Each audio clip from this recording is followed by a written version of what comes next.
के नीचे एक काली बिल्ली निकलकर एक रूम की तरफ भागी। जैसे ही वो बिल्ली उस रूम में घुसी, उस रूम की लाइट्स और टीवी ऑन हो गया। साथ ही छोटे बच्चों की शैतानी करने की और हंसने की आवाज भी आने लगी। जॉन को लगा कि कोई शायद उसके साथ किसी किस्म का मजाक कर रहा है। वो गुस्से में उस रूम के अंदर गया।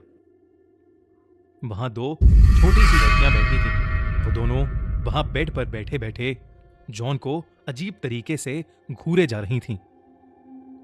जॉन उनसे कहने लगा कि वो कब से डोरबेल बजा रहा है और वो लोग हैं कि दरवाजा ही नहीं खोल रहे। जॉन उन पर गुस्सा कर रहा था, लेकिन वो दोनों फिर भी वहीं बैठी बिना कुछ बोले बस जॉन को घूरे जा रही थीं। जॉन ने फिर कहा, मैं पिज्जा देने आया हूं। तुम्हारे घर में कोई बड़ा है जिससे मैं पेमेंट ले सकूं? अचानक उन लड़कियों की आंखों का रंग सफेद पड़ गया और उनकी चुप्पी एक खतरनाक हंसी में बदल गई। उन दोनों ने उस कमरे के दरवाजे की तरफ इशारा किया जो जॉन के ठीक पीछे था। जॉन पीछे पलटा तो वो घबरा उठा। उसके हाथ से चारों पिज्जा के डब्बे नीचे गिर पड़े क्योंकि उसके ठीक सामने एक भयानक औरत का साया खड़ा था। ये सब देखकर जॉन डर के मारे कांपने लगा। वो जैसे तैसे अपनी बाइक की तरफ भागा और वहां से निकल गया। उस औरत का साया और वो दो लड़कियां उस घर के दरवाजे पर खड़े हुए उसे जाते देख रहे थे। जॉन अभी कुछ ही दूर पहुंचा था कि उसे फील हुआ कि उसकी बाइक खराब हो रही है। एकदम से बाइक के घिसटने की आवाज आने लगी और बाइक बंद पड़ गई। सहमा हुआ जॉन बाहर निकला और उसने देखा कि उसकी बाइक का टायर पंक्चर था। उसने डर के मारे पुलिस को फोन मिलाया और जल्द से जल्द मदद मांगी।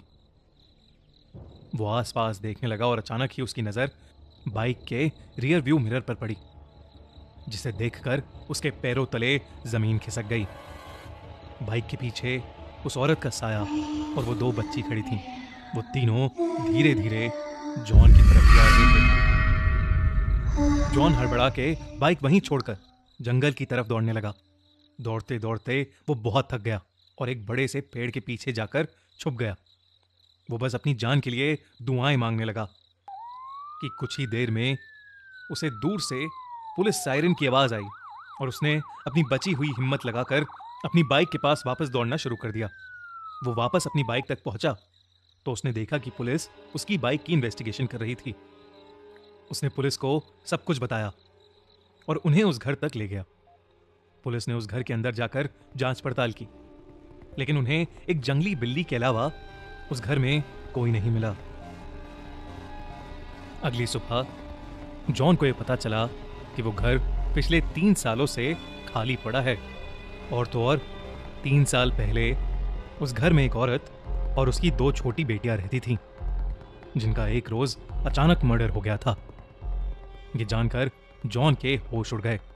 उसे समझ आ गया कि उस दिन जिन लोगों को उसने देखा था वो उस औरत और उसकी छोटी बच्चियों की आत्मा ही थी, जो शायद आज भी उस घर में कैद है।